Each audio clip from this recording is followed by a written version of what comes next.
Esther chapter 2.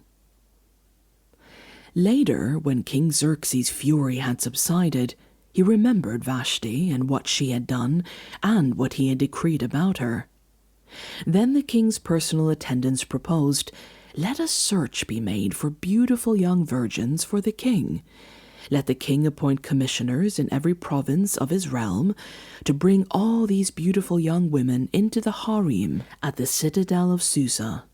Let them be placed under the care of Haggai, the king's eunuch, who is in charge of the women, and let beauty treatments be given to them.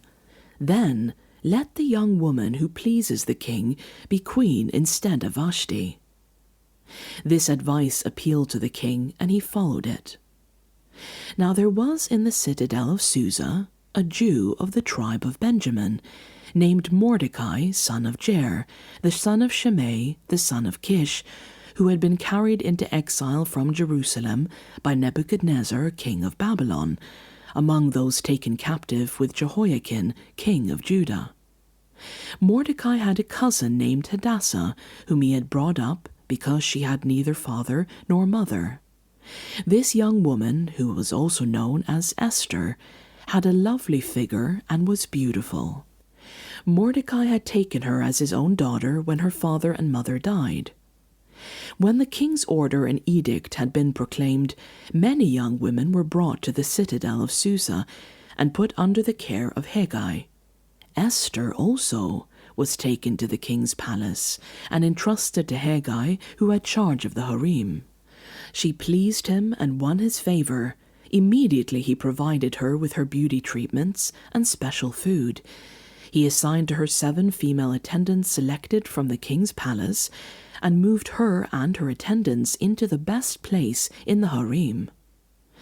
Esther had not revealed her nationality and family background, because Mordecai had forbidden her to do so. Every day he walked back and forth near the courtyard of the harem to find out how Esther was and what was happening to her. Before a young woman's turn came to go into King Xerxes, she had to complete 12 months of beauty treatments prescribed for the women, 6 months with oil of myrrh and 6 with perfumes and cosmetics.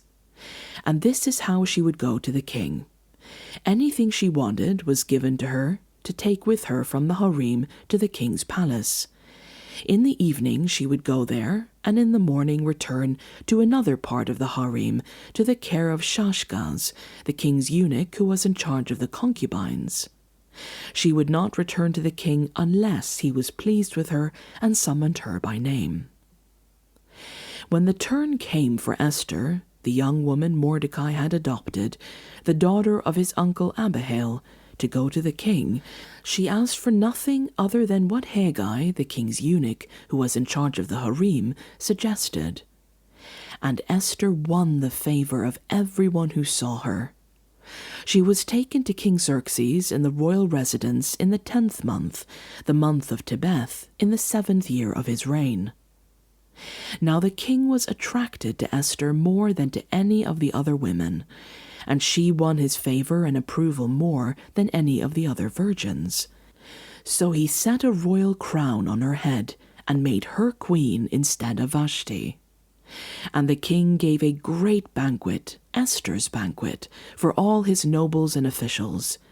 He proclaimed a holiday throughout the provinces and distributed gifts with royal liberality. When the virgins were assembled a second time, Mordecai was sitting at the king's gate. But Esther had kept secret her family background and nationality, just as Mordecai had told her to do, for she continued to follow Mordecai's instructions as she had done when he was bringing her up.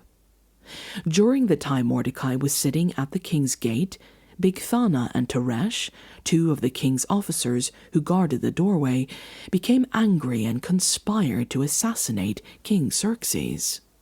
But Mordecai found out about the plot and told Queen Esther, who in turn reported it to the king, giving credit to Mordecai.